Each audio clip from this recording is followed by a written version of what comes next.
अधिक मास महात्म्य अध्याय 21.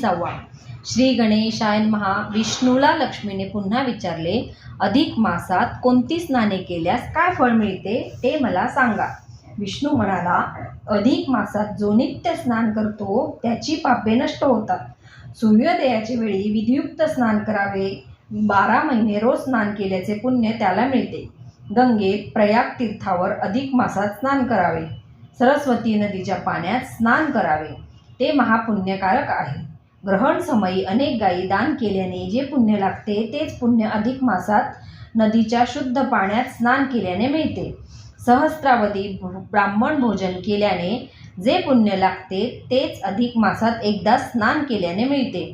विष्णूने अनेक पुण्यकारक व्रतांपेक्षा अधिक मास स्नानाचे पुण्य जास्त आहे असे सांगितले व लक्ष्मीने अधिक मासातील त्रिदिवसीय स्नानाचे महात्म्य त्याला विचारले. तेव्हा विष्णू म्हणाला, याविषयी एक कथा आहे, तीच मी तुला सांगतो. गोदावरी नदीच्या तीरावर पैठण नामक एक पुण्यक्षेत्र आहे.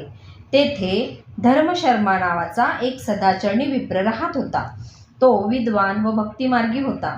कालगतीने जेव्हा अधिक मास प्राप्त झाला तेव्हा त्याच्या मनात आले, या महिन्यात रोज विधीपूर्वक स्नान करावे असे आहे, पण मला ते शक्य नाही.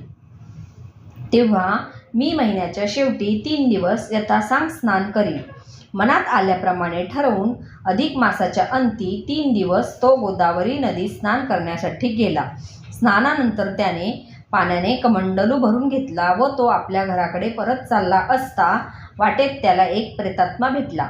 त्याने त्याची दयनीय अवस्था पाहिली आणि त्याचे कल्याण करावे असे धर्मशर्माच्या मनात आले. त्या प्रेतात्म्याचे रूप फार भयंकर होते, पण धर्मशर्मा खरोखर धीराचा होता. त्याने त्या प्रेतात्म्याला त्याचे पूर्वकर्म विचारले तेव्हा थोडा सुविचार सुचून त्या पिशाच्याने आपल्या पूर्व पापांचे सर्व वर्णन करून त्याला म्हटले की, मी पापे भोगण्यासाठीच या योनीत जन्म पावलो आहे. महाघोर नरक यातना मला आधीच भोगाव्या लागल्या आहेत. त्यावेळी धर्मशर्म्याने त्याला आश्वासन दिले व आपल्या कमंडलूतील पाणी हातात घेऊन आपल्या त्रिदिवसीय स्नानाचे पुण्य त्या प्रेतात्म्याच्या उद्धारार्थ त्याच्या हातावर घातले. तो प्रेतात्मा त्या भयंकर योनीतून तत्काळ मुक्त झाला. त्याचा देह दिव्य झाला. त्याला स्वर्गात नेण्यासाठी उत्तम विमान आले. त्या विमानातून त्याच्या स्वागतासाठी अनेक अप्सरा आल्या होत्या. अशा प्रकारे अधिक मासात 3 दिवस पवित्र जलात स्नान केल्याचे पुण्य दिल्याने पिशाच्याला मुक्ती मिळाली व त्याचा उद्धार झाला असे विष्णूने सांगितले.